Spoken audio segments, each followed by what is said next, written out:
Hello moms and dads. Now, hope you are doing well. Just wanted to share this video is purely related to that magic word we wish would all disappear out of our lives, COVID. COVID protocols, what is it that you need to do to make our lives easier, your lives easier, and so that we can have everything documented. So, just a couple of updates. Firstly, the big thing in our lives, close contacts. So before I get to being COVID positive, let's have a look at close contacts. What is a close contact? A close contact is someone who's been with someone who's tested positive without wearing a mask, and you were with that person for 15 minutes or more. That's when you become a close contact. However, if you have been COVID positive within a space of 3 months and then become a close contact within those 3 months, you are now not regarded as a close contact anymore. Do you understand that difference? Just rewind it so that you've got it. The next thing that we need to take note of is if you are a close contact, your quarantine period is now only for 7 days. So if a student is tested positive and they've got family members in the house, they would be regarded as close contact for 7 days. So if you are going out, you've met family friends and they've tested positive and you are now registered in as a close contact by them, then you would need to quarantine for 7 days. Obviously, the same procedure applies during those 7 days. If you are feeling not well or if you start displaying any symptoms, that is when you go and get tested. You don't need to just go and get tested when you've heard you are a close contact. You could if you wanted to for peace of mind, but it's not a requirement. It's only once you start displaying symptoms. Then, after your 7 days quarantine, you are allowed to return to school. So I'm speaking on here for students, they are allowed to send to school. Naturally, if you want peace of mind and to put everyone else's mind at ease, you are most welcome to do a PCR test.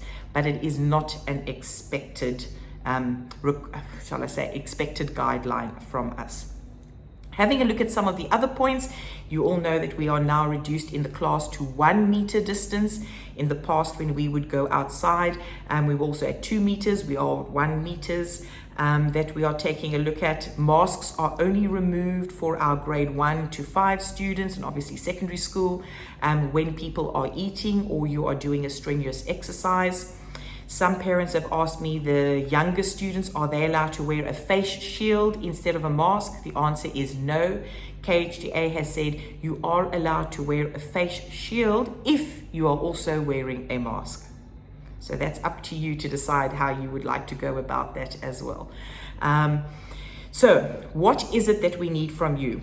When you are, let's say you've tested positive, I need to, Natasha needs to, and the school clinic, all 3 of us need an email with that PCR test that has shown that you have tested positive.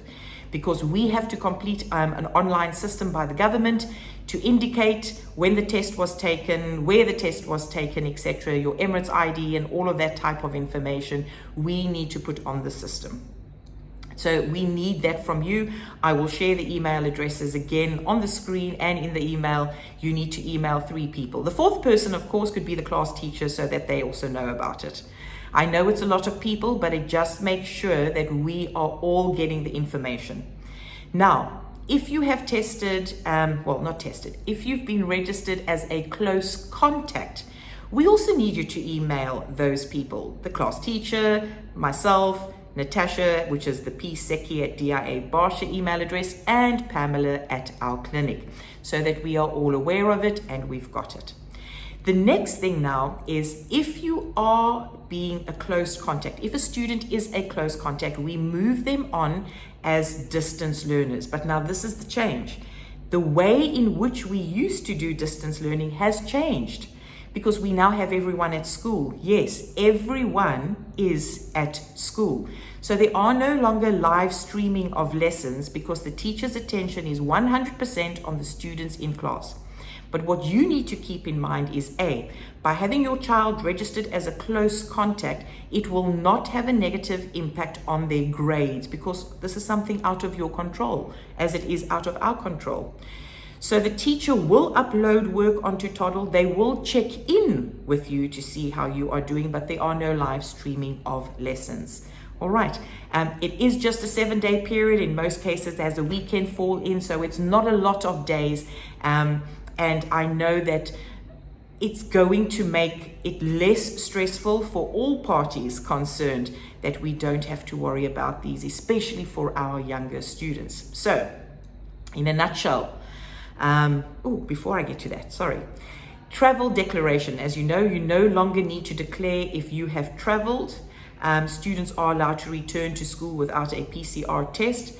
But again, all I say to parents is you need to do what you would like other parents to do to keep us all safe. That's all we are asking.